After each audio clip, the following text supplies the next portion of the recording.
Good evening and welcome everybody to this community forum. This is a virtual Zoom meeting for the most part. This is one of many opportunities for town residents to learn about the MBTA zoning mandate. And I thank you for coming. Thanks also again to Tiffany Marletta for organizing this important event. My name is Chris Olney and I am the chair of the MBTA zoning task force. I'm going to have a few brief things to talk about, and we'll have some slides to go with it, and then we're going to follow that up with questions and answers from the public. So let's get started here. Tiffany, you can put up slide 1.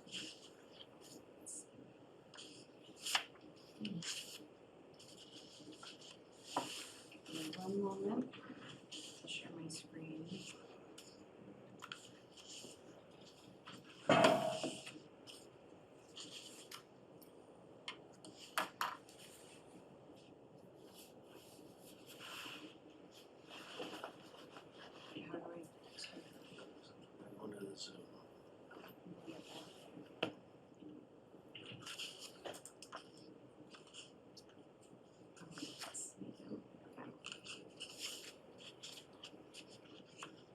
Bear with us, folks. Yeah, one moment, sorry.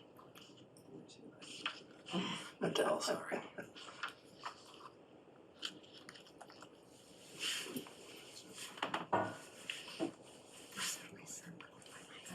Oh, right. There we go. Share screen. And it's this one. Yep. It's cool to be able to switch the pages.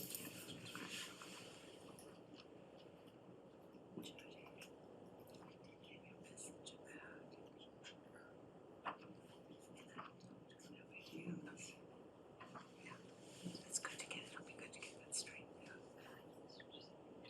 Sharing his pause. She's also, a story I've heard from. So then I could now I have the Full function. screen, yep, there you go. Oh, Perfect. good. There we are. Okay, See, success. full screen, yep, there you go. Okay. All right, now we can get going. Yay.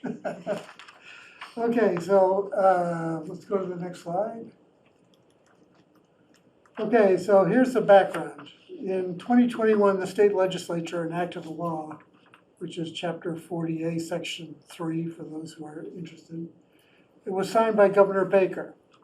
The law was meant to ease the severe shortage of housing that's hurting the state's economic future. It requires that cities and towns that have subway or commuter rail stations must adopt zoning regulations to allow multifamily housing by right within a specific zoning district or districts. Half of the district must be within a half mile of the train station. As Manchester has a commuter rail stop, we are subject to the law. And we've been given a deadline of December of 2024 to comply with the law. But we're not alone with this. 176 other communities must also comply. Now, we know what multifamily housing is. We know apartments and condos, and we know that many exist in Manchester already. Although for the most part, they're either grandfathered or were allowed by special permit. Under the new law, they must be allowed without any variances or special permits. They can't be limited by the number of bedrooms or age restrictions. But we can require reasonable restrictions such as height limitations and parking requirements. The law is complicated, and we're not sure yet exactly what zoning regulations are required for us to be in compliance. We, as town residents, have to become educated in the mandate and see if we can come to an agreement on how to proceed. Refusing to comply is always an option, but that comes with potentially harmful consequences and risks. Rushing to find a plan that is not carefully thought out can also have potentially harmful consequences. So our goal is to find a good zoning solution that's acceptable to the town and the voters, that preserves the character of the town, and that brings the town into compliance with the law. The town has received a grant to hire a professional consulting team with technical expertise in the MBTA zoning mandate to help us explore all possible options. They'll be starting next week. The select board and the planning board have determined that the best way to achieve this complicated task is to coordinate the town's response and convene a task force. Members of the task force, and they're here tonight, are representatives from various boards that have an interest in the downtown. And there are 2 members of the public who are also added to the group. The task force is to come up with potential ways of achieving compliance with minimal impacts on the town's character and infrastructure. So let me introduce them. Sue Philbrick and I are members of the planning board.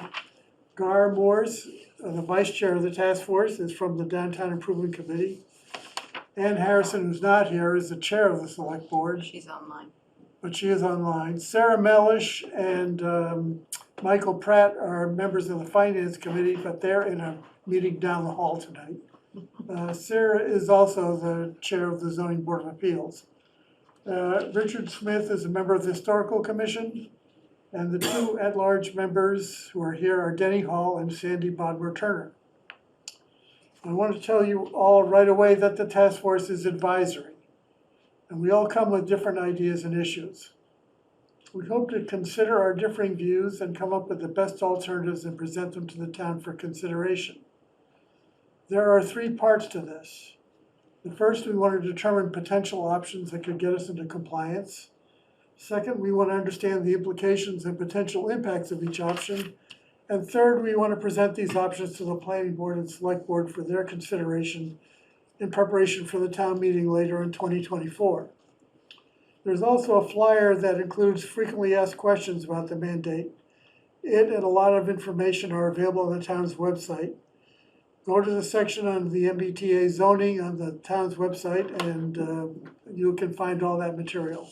And I urge you to do so. So what is our assignment? The primary goal is to protect and preserve the character of the town and its neighborhoods while we find solutions that meet the state's mandate. To do this, we want to study the law, gather data about our downtown and its neighborhoods, engage with residents and business owners to seek comments and ideas and advice, and come up with ideas for zoning districts with new rules for each district. And then we want to present the best alternatives to the select board and the planning board. So what is being asked of Manchester? Well, the state has issued a series of guidelines for this zoning change. The guidelines have been modified several times already as towns grapple with the mandate. The law requires that the town create a new zoning district or districts that are with half of it within a half mile of the train station. So what does this mean? Well, the slide in front of you now shows the half mile radius from the train station. You can see that it extends to the southeast to Scene Beach and to the north to the Memorial School and the high school. And to the west, I guess, to the end of Bennett Street. To give you an idea of what we're talking about. The town is already divided into zoning districts. Each district allows only specific uses and has rules about the size of lots and setbacks. This slide shows the zoning districts. So the half mile radius is a small part of Manchester that includes a large portion of District E, which is 2 acre zoning, a good part of the downtown and surrounding areas, including the Powderhouse Reservation. Although multifamily housing must be allowed by right, the town can impose specific regulations that are typical of any zoning bylaw. We can have reasonable height restrictions. We can require parking. We can even issue specific design guidelines such as requiring gabled roofs, building materials that are appropriate for the town, and adequate landscaping. With proper controls, new development should conform to the kinds of buildings that exist in town today. So what do we have to do? We have to create a new zoning district or districts that total 37 acres of land, although some state sources say 39 acres of land. Either way, it's not a huge amount. It's about half the downtown. At least half this area must be within a half mile of the train station, while the rest can be anywhere else in town. If we create more than one district, each must have at least 5 acres.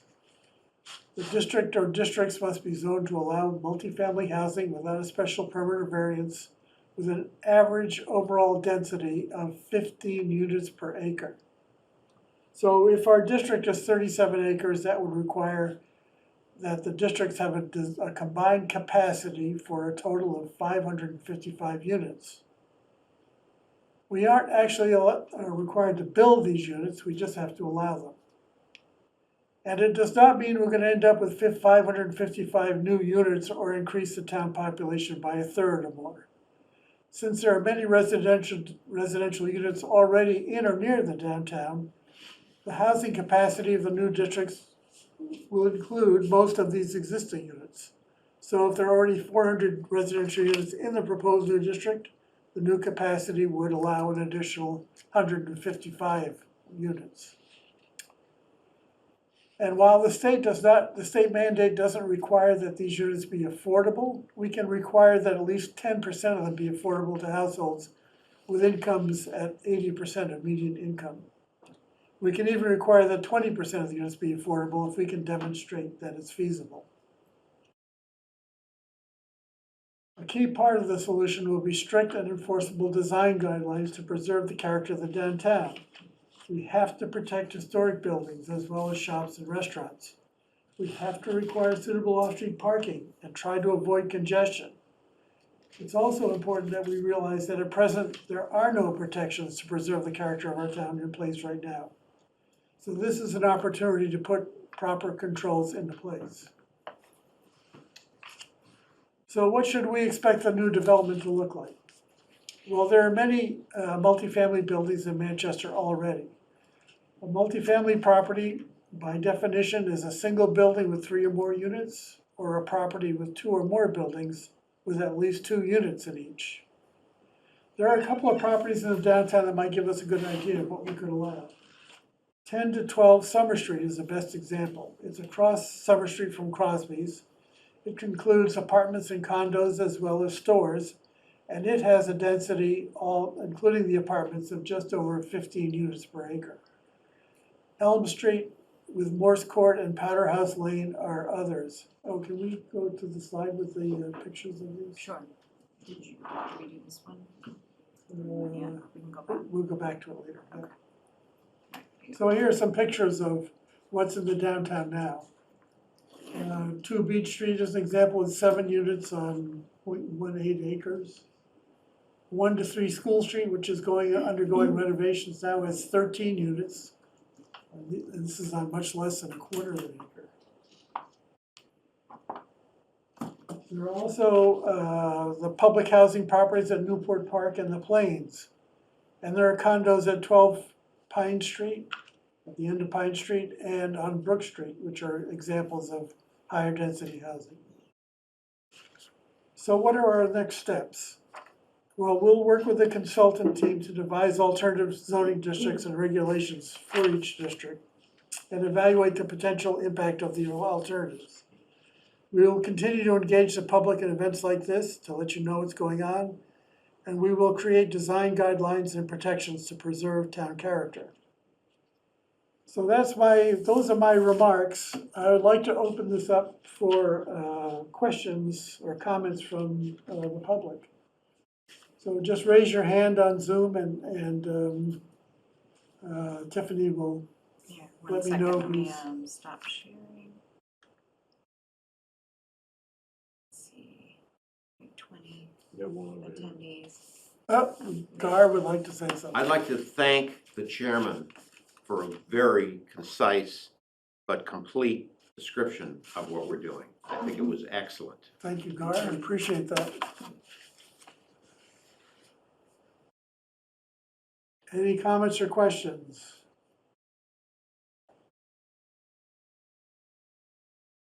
Can't believe I did that good a job not to get a question. Is anybody gonna ask what happens if we don't comply? We could talk about that. Yeah, talk about that. What happens if we don't comply? Thank you, Gar, for the question. So what happens? Well, there are 2 things we know that are gonna happen. One of them is that there are a bunch of state grants that the town of Manchester relies on for infrastructure improvements, like doing the rotunda, redoing School Street, and a bunch of other projects that are going on, water, sewer improvements. These will all be jeopardized if we don't comply. The other thing we know is that the Attorney General has said that she will sue to require towns to comply with it. Now, we don't know exactly what that means, but it can't be good, and it will cost the town legal fees and a number of other things. So I think we all agree that it's better to try to comply first before we do anything drastic, With one hand. okay? If I may, Yes, Ann? what about the, impact on our, water and sewer? Are we prepared to increase the demand on those, utilities? That's a very good question also, thank you for that. Yeah, so according to the DPW and to Greg Federspiel, the town administrator, there is adequate capacity to handle additional development in Manchester. But there's another point that I guess I should have made in the presentation. The state understands that there can be limits on infrastructure, and it has said in the guidelines that if there is inadequate infrastructure or a lack of adequate infrastructure is a legitimate reason for not approving the construction of new residential units. So if somebody wants to come in and build a 20-unit project and there is not sufficient water or sewer capacity, or I think a recent question is whether the national grid had enough power to supply them, they couldn't get a building permit without the adequate infrastructure. So I think the town has it, but if we don't, then that's a legitimate reason not to go ahead with construction of units. I just wanted to add something, if I can go back to Gar's question for a second. Certainly, Sandy. About noncompliance, and that is that I believe it's communities that are serviced by the subway system, that have a much more aggressive compliance deadline than we do, which is this December. That's correct, And yes. so in terms of noncompliance, whether some of those will or will not comply, we'll see. And we're gonna learn a lot about what actually might happen. So pursuing hypotheticals, whether it be disaster or whether it be a great option, is kind of fruitless in the absence of the data about what is actually gonna happen, what Yeah. the AG will do, et cetera. And to follow up on that, I don't know what the latest number is, but as of like a couple of weeks ago, only 1 or 2 towns were resisting the mandate. Most others have at least gone through where we are now. Of course, when he gets to town meeting, some towns may reject it, who knows? And then we'll find out what happens, yeah. We have one question in the chat. What about parking? Okay, so that's a very good question. So we can require off-street parking for, as we do now, for any residential units. I think, I can't remember exactly what the parking requirement is, but I think it's. Might be 1.5 per unit now, but Something like that. I know for a 3-family, it requires 5 parking spaces. We may want to ease that off a little bit because the more parking we require, the less dense the housing is. And so the more difficult it is to reach compliance. So it's one of the balances we have to strike here. Yes, Jody? Hi, Jody Morse. So I have a question. I believe it's possible for us to have a maximum number of parking spaces. And I believe that there has been concern about increased traffic from these new units.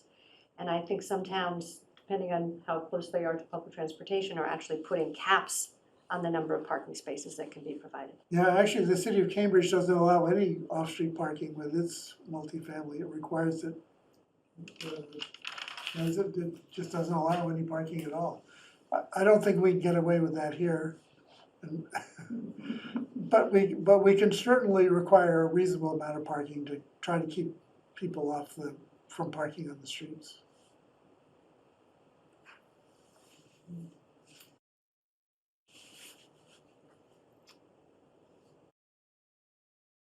Any more If I questions? may, Yes, yes, I am. um, this is multifamily housing, and the emphasis is on family, and that suggests that some of these may be units that have children. What would be the impact on the schools? We'll have to, that's one Oh. of the reasons we have a consultant is to help us figure that out. Now, just because we can't restrict the multifamily to a particular class of people, if a developer came in and said he wanted to build housing for seniors, we could certainly allow that. That would be acceptable. We don't. But if somebody came in and said they wanted to build all 3-bedroom apartments, I guess we'd have to allow that also. And there'd probably be some children as a result. But Ann, what is not the school population declining? The school population is in fact declining, and to the point where perhaps stepping a bit ahead of the, we're beginning to consider taking on more non-choice in students. So yes, that's something that I think the task force should look at and involve the school district with, but I don't think we need to panic that by allowing multifamily housing, we are going to require 6 new schools. This is, yeah, I just want to make sure that that's included in our consideration. Sure. Thank you very much for listening to me. We have a, Anytime, Ann, you can speak anytime you want. Yes. we have a question. What about mixed use in the downtown? Oh, another very good question. So, yeah, I think we all agree that mixed use is an important feature of the downtown. We don't want to replace restaurants with housing. But a restaurant with housing above it would be perfectly fine. So I think that's something we would like to build in from the start. Maybe a special overlay district that allows multi-use properties along the main streets of town, because that's good for the economic vitality of the town as well. May I just add to that? I think this process gives us an opportunity to try to preserve some of our commercial establishments before they disappear. Because we need a vital commercial district to remain a vibrant town. So I think it does present a unique opportunity for us to do that in a thoughtful way. Yeah, agreed. And in fact, having more people living in the downtown is going to tend to support more business activity in the downtown. Doesn't that also, if we had the limited commercial, it gives us a little bit more latitude in terms of the density? Doesn't it count as part of the density? Yeah, wood cart, yes, there's a complicated formula for doing that, which our consultant can explain to us, but yes, yeah, it would help, absolutely. We get a benefit. Fewer units are required. Right. And historically, many of the retail buildings in our downtown, on Union Street, for instance, were 2-story buildings, where they're now 1-story buildings. Yeah. And they had residential above. Yeah. Yeah. So from some point of view, we're kind of restoring the Manchester as it was some years ago by thinking about that. Yeah. We have another question in the chat. What about affordable percentages? Can we guarantee at least 10%, even though there is no mandate? The DF, our participant says they're concerned about affordable numbers, our affordable numbers. So yes, we can require 10%. It's our own choice. The state doesn't require us to, but they allow us to. So we can certainly do that. And we probably can get away with 20% if we can demonstrate to the state that the market is strong enough here, which I think we can. There is a little bit of a problem, which is if we go ahead with 3 family units and call those multifamily, it's gonna be very hard to require 10% of a 3-family to be affordable. So that's something we have to think about as we devise this a little bit further. Has anybody asked about timelines yet? Not yet. So. So, what is it, what are the timelines? Right on time. Your cue. Someone's gonna think this was planned. So the schedule is, we're hiring, the town's hired the consultant. She's gonna be starting with her team next week, and we have our kickoff meeting next Thursday morning. I think during the months of December and January, we're gonna be trying to figure out what reasonable district boundaries might look like. We do have some big questions. Do we want to extend this out into the neighborhoods to some degree and share the density with some of the neighborhoods? Or do we want to concentrate it as much as we can in the downtown, which is already pretty dense?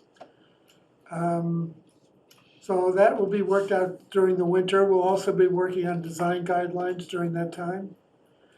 And I think by spring, we should have a pretty good idea of what we think the various alternatives might be.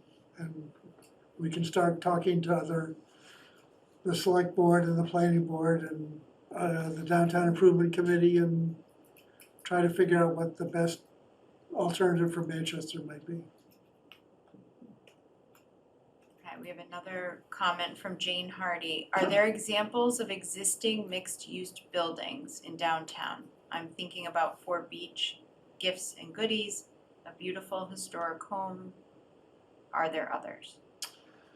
So mixed-use properties, so 10, 12 Summers got, there's like the Laughing Gull is on the first floor, and there's units above it. That's a newer example. The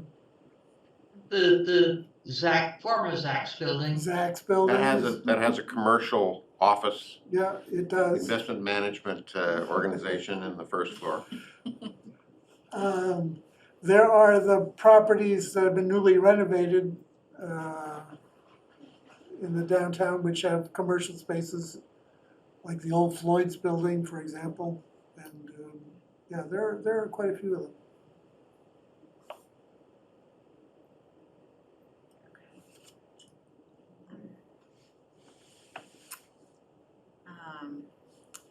Less than 5 units being built, then donation should be made to the Affordable Housing Trust. I don't know. Oh, that's an interesting idea we could talk about. Yeah, in A lieu comment. if we can't do a whole unit as a part of the percentage, maybe they donate money to the Affordable Housing Trust so we can build them somewhere else.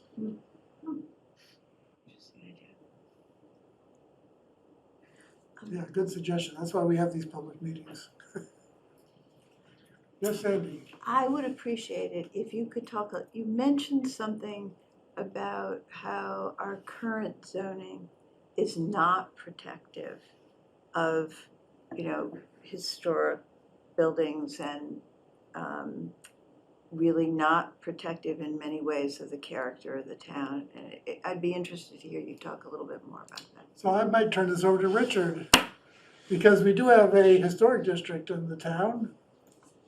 We have a small historic district which runs down from Washington Street, Union Bridge, and out to the edge of the town, but it's relatively small and protects only those properties and those parts of the properties that are visible from a public way. In the rest of the town, particularly in the general district, if you look at where the historic properties are, and they tend to be clustered in close by, many in the general district, some over to the west side of town, the protection is complicated. There's no tear down protection. There is, if you look, as I see it, and others may see it differently, as I see it, there is considerable protection to replacement by 2 and 3 family apartment or row houses because you cannot go, you are constrained to the footprint and volume capacity of the existing building in the general district, where 2s and 3s are allowed by right. And outside of that, you're restricted in other ways. In the D district, I think it's a similar restriction, and then of course, single families are different. We have no protection for tear downs anywhere in the town, Yikes. other than that, which protects you against. But if you want to tear down a house, a beautiful Old house. 17th century house, and put up a single family house in that, you're subject only to the general zoning regulations that exist now. Partly because the historic district is so small, and partly because it's a difficult thing to restrict altogether people from doing what they want on their property, as we all know. There's been talk, and I hope it will be continued to get developed. There's been some effort already started in the district commission to put in a demolition delay, which a lot of towns have used. It does not prohibit demolition, but puts a pause on it to give communities, neighbors, and other concerned parties a chance to work out a preferable alternative. Thank you, that's very helpful. Does that answer your question? Yeah, that's very helpful. So in fact, this whole effort might help with some of those deficiencies. Yeah, If we're clever and intelligent I and think we careful should about use it. this as an opportunity to get some protection in place. And maybe beef up our protecting trees. One more question in the chat, and then Ann has her hand up after. Okay, Do you think changes to the setback requirements will will be required to comply? probably, but here's an interesting thing. Almost no properties in the downtown certainly comply with the setback regulations that we have in our zoning regulations now. And in fact, this is one of the ironies of this, is that we all love the character of Manchester and the downtown. And we've created a zoning bylaw which protects none of it and wouldn't allow any of it either. So we should try to adjust our zoning to fit what is in the downtown. I think Gary Russell put it very well. He said, it's not that our downtown doesn't conform to our zoning, it's that our zoning doesn't conform to the downtown. Wow. And I think that's one of the things that we can be doing here, is to try to make things conform instead of being in non-compliance. I think that's a really good opportunity for us. There is a little paradox there, though, because the odd thing is that even though the zoning doesn't comply with the downtown, it does kind of protect in a backward way, because you can have a house that extends right out to the lines right now, and were you to tear it down, you'd be forced to shrink it dramatically.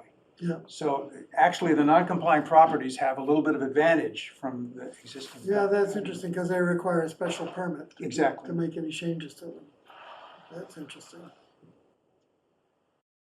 Ann has her hand up.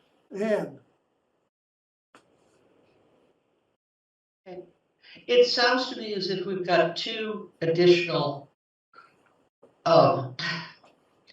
changes that one is a demolition delay, and the other is some design regulations. How is the task force working with the planning board and other boards in town to put in place a demolition delay so that there's a chance for someone to protect a historic house?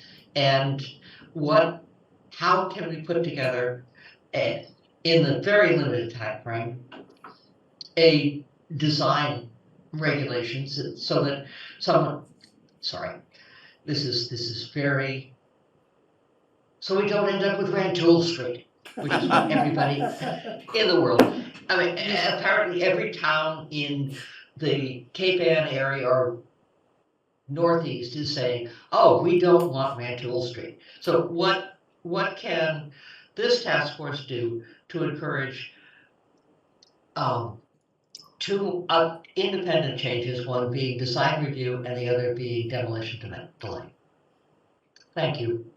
Okay, so to start with demolition delay, because that, I think that has to be a town bylaw separate from the MBTA zoning mandate.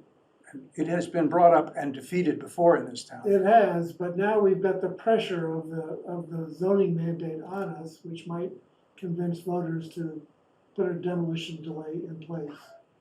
We'll certainly work with, I guess it's the Historic Commission that's putting this together. I think we will be advocating for it with the Historic Commission.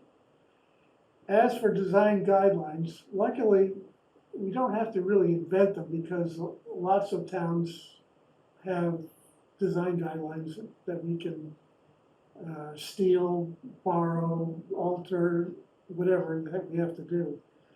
And there are some very talented people in this town who have a lot of experience in this. And I think if we can bring them together and have Richard control this little subcommittee, we can come up with a good set of design guidelines in a relatively short period of time.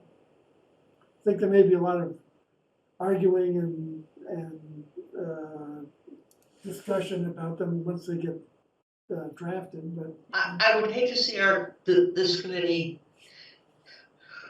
drawn off its primary focus to deal with design guidelines, and I recently drove through town, as I do 2 or 3 times a day. There's stucco, there's clapboards, there's shingles, there's there are gable roofs, there are the French thing where they're very steep and very shallow. There's all sorts of stuff, and it's wildly mixed design, and yet when it comes together, it's really nice. So I should not be suggesting more work for this group, which has got a lot of work to do. But we need to find a way to encourage people to come up with guidelines that allow some diversity, but don't turn it in. Allow diversity and discourage flat brick, flat roofed houses. And Absolutely agree. Thank you. And in fact, not just allow diversity, but I would say encourage diversity, because that's the charm of the town is this, all these different architectural styles and materials and hills and dales that are make it so interesting. Chris, you brought up Richard's subcommittee. Maybe you could describe how the task force is composed, the subcommittees we have, what they're working on, what we've been doing since our inception. That's okay, that's good. Thank you, Sue. So we've been working through the summer, although it being summer, we didn't work as active as we are now. We've created 3 subcommittees. Two of them have zoomed ahead very quickly. One of them is the zoning subcommittee, which is trying to start work on what these districts should look like and what the rules should be for each district. One of this is the community outreach subcommittee, of which this forum is a product of that. We've had several other events, and we hope to have several more, including maybe a walk through downtown later in November or early December, where we can point out all these architectural styles. Maybe I'll get Anne to lead it. And then we have the design guidelines subcommittee, which Richard is going to chair, and which is going to try to come up with what these guidelines and standards should be. And he won't be doing that in a vacuum because, as I said, there are lots of examples out there already. Now, we may create other subcommittees as we get into this. We'll have to wait and see. We're trying to be flexible and as open as we can.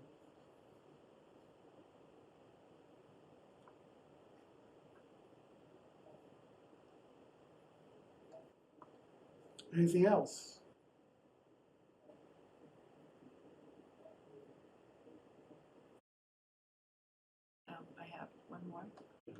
Okay. What is the role of the MIT students who presented recently? Oh, okay. So the MIT students, well, they are a group of students. Their role is to be students, and they've asked if they could use Manchester as a case study for their fall semester project. Let us say that they're not just MIT students, they are graduate students in design. Actually, in Planning. urban planning, actually, yes. Town planning. Their presentation we thought was very interesting and thought-provoking. It's not, I don't think we're gonna take every one of their recommendations and do it, but it's interesting to hear the point of view from people outside of town who don't know that much about it and who spent a few days here and give us their impressions. I think that's useful. But so we didn't hire them to do anything, we're just serving as a case study for them to use. And I think they will be making a final presentation later this fall, or, yeah. So we'll see what they come up with, Their class ends in December, so. yeah. Okay, is this it? Well, I'd like to say something about the outreach subcommittee. All right, Gar. And that is that our sort of overall idea is we don't want anybody to show up planning to vote at a town meeting and say, why didn't anybody tell me about this? I don't know anything about this. How can they expect me to vote? We're trying to solve that problem in advance so that the voters whose power is prized have a chance to understand what's going on here. We're not trying to take one side of issues or the other side of issues. We're trying to be open and factual as much as we can.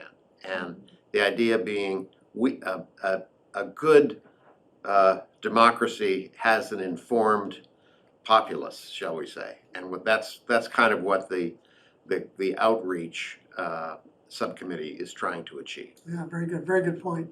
And to that, I would add that, again, we are advisory. We're really advising the planning board and the select board. But the ultimate decision maker is town meeting. So we're all just pointing towards that. And I think one of the strengths that we have is we're all representing different constituencies in the town. And if we can all at least get our own groups on board with this, we'll be in much better shape. We have another question. Will we get to hear from the new consultant? And have you mentioned the credentials of the consultant and how the consultant will be useful to the town? Okay. Sure, yes, we'll all be knowing the consultant very well over the next couple of months. It's actually a consortium, it's a team made up of two organizations. One of them is Emily Innes Associates. She's based in Newburyport. She has worked with a lot of towns, such as Marblehead, I believe, and Newburyport, of course, and all around us there. She's been working, Salem, I think. She also has expertise with the MBTA mandate and actually helped design the computer model that we have to use to prove our compliance.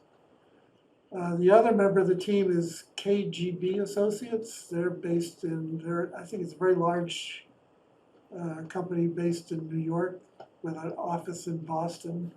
And they specialize in doing economic feasibility analysis.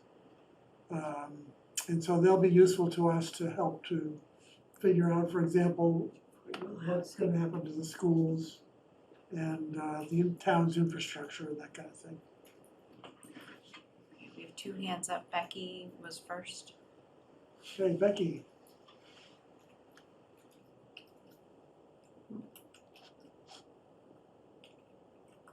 Just trying to unmute. Do I have to unmute her? No, she should be able to. Probably picked up my computer virus though. Muting me last night. Becky, you're still muted. So, I think it, I don't think I can. I can ask her to unmute, but I don't think I can. Oh wait, can you just, no, I think she has to do it. Did you put it in the chat? Maybe she's calling in. But how about the other? okay, maybe Ann's next. Oh, what I want to put forward is that most of the towns and cities who are subject to this, maybe not most, many of them have they're either city organizations or they have a representative town meeting. So the votes on zoning come from a relatively I'm sorry, I don't want to say that Manchester's voters aren't engaged, but if you are an elected representative to a town meeting, you have much more regular engagement. And I think it would behoove us to pay attention to the success of of open town meeting towns. Because we are dealing with a town meeting where any voter can come in, and we need to get a lot of groundwork out to tell people, to explain to people that what they read on Facebook isn't necessarily what is being proposed. And I think that's a very hard challenge, and I hope we push back somewhat to the state to say, if our town meeting votes it down at the last minute, can we get a second chance? And that's basically what I say. Sorry, thank you. Yeah, I think the answer is yes. I think, from what I've gathered, most towns are thinking it's gonna take more than one town meeting. But if we do our job right and we explain it all carefully, at least my experience in town meeting is that they understand and they'll make a reasonable choice. Thank you for your optimism. I think Becky added a comment asking if we could post, they were saying that we had many good questions asked tonight, and can we put them on the MBTA task force page?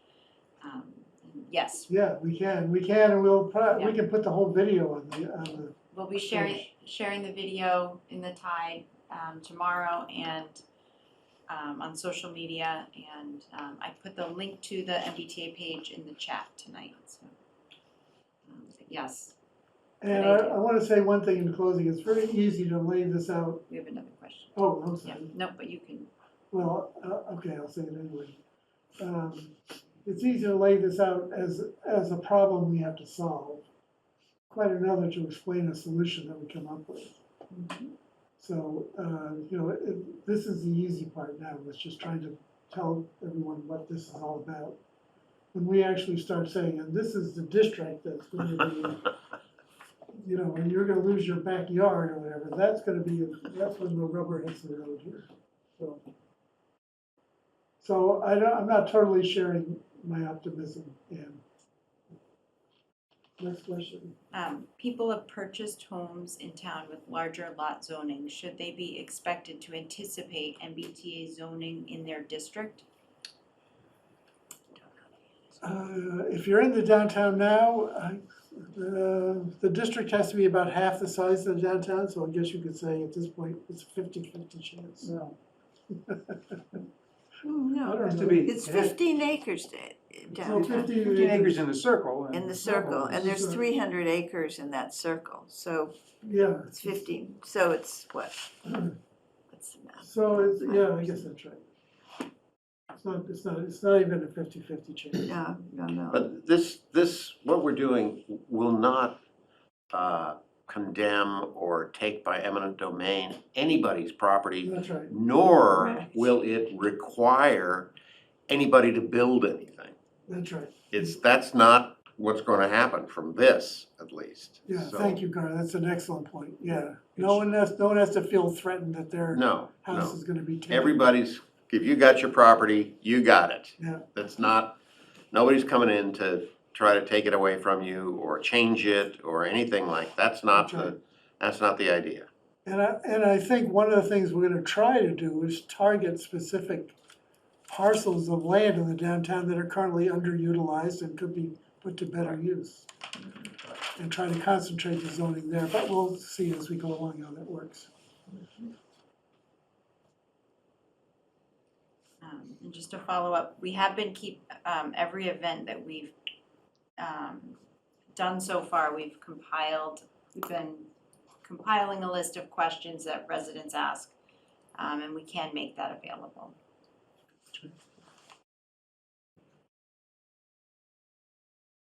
Oh, Anne? I'm sorry, I'm chatty. But here I'm going to argue against chat.